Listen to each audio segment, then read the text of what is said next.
Alright, so kumusta mga kaibigan? Well, it's me, Teacher Kevin PH, and we're back with another video.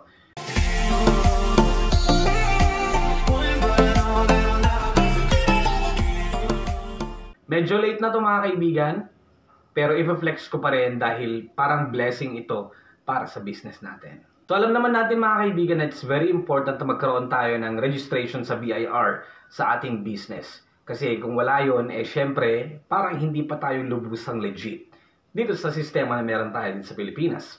Tama? Ngayon, ang problema ko is mag-aapat na buwan na simula na mag-operate tayo pero hindi pa tayo nakaregister sa BIR. At ngayon lang mga kaibigan, pinuntahan natin yung isang agent dito, isang pwesto na kung saan sila na mismo ang maglalakad ng mga papeles natin para makakuha ng resibo at registration sa BIR.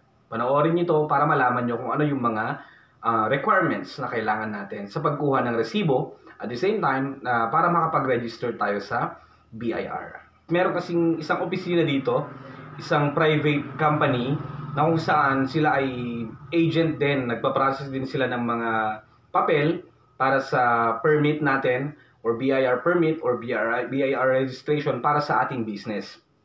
Ngayon, note lang sa inyo mga kaibigan, ako po ay na-penalty kasi nga late na po ako nakapag-register sa BIR. It's been almost 4 months na delayed na, no? At may penalty yon mga kaibigan. Now, hindi ko na nalaman na tanong kasi nga nakakaya naman magtanong-tanong kanina doon kung magkano yung penalty, pero merong penalty yan kapag late na tayo mag-register sa BIR. Note lang din mga kaibigan, once na kumuha na kayo ng mayor's permit, barangay permit, isabay nyo na rin ang pag-process sa inyong BIR registration at pagkuha ng resibo kung talagang kailangan nyo naman talaga ng resibo. Sa atin, sa computer repair services mga kaibigan, kailangan talaga natin ng resibo kasi nga hindi tayo makakapag-conduct ng repair sa mga government institution kung wala tayong resibo. Yun ang pinaka-main na parang kailangan din nila.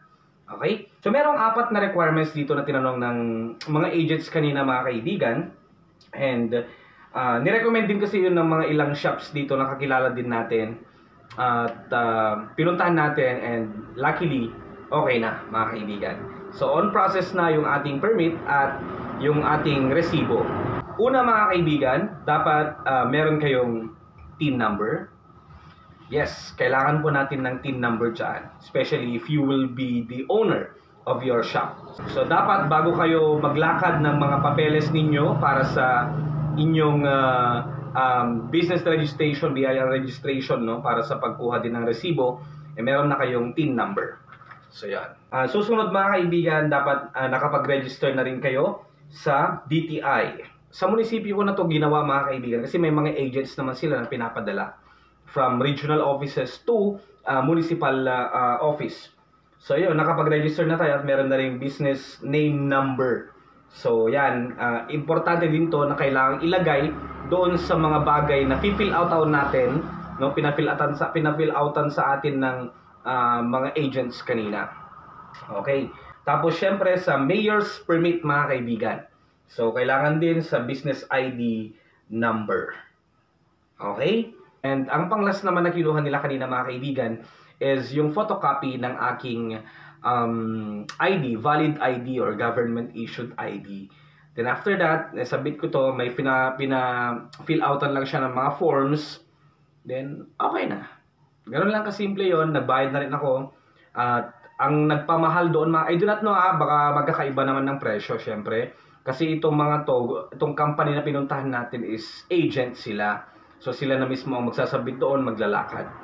Basta 10 ano yun mga kaibigan, bundle yung resibo, official receipt na in-order ko, that is 5,000 pesos. Meron namang 50 na packs, that is 8,000 pesos. So ang kaya lang ng budget natin for now is yung 5,000 pesos. Penalty, mura lang din yun. Kayang-kaya natin yun mga kaibigan. So bali all in all ang binayaran ko lang na with almost 5 months na delayed tayo sa pag-register ng ating business sa BIR is 8,550 kasali na yung resibo doon at yung penalty natin dahil sa late tayo nagpa-register. So yun lang yung mga requirements na tinanong sa atin mga kaibigan. I guess naman pare-parehas naman kasi syempre centralize naman kung ano yung mga requirements na kailangan natin para sa BIR.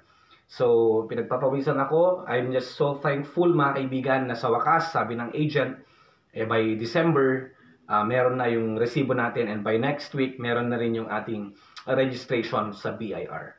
So, yun lang. Maraming salamat sa inyong panonood at hanggang sa muli po.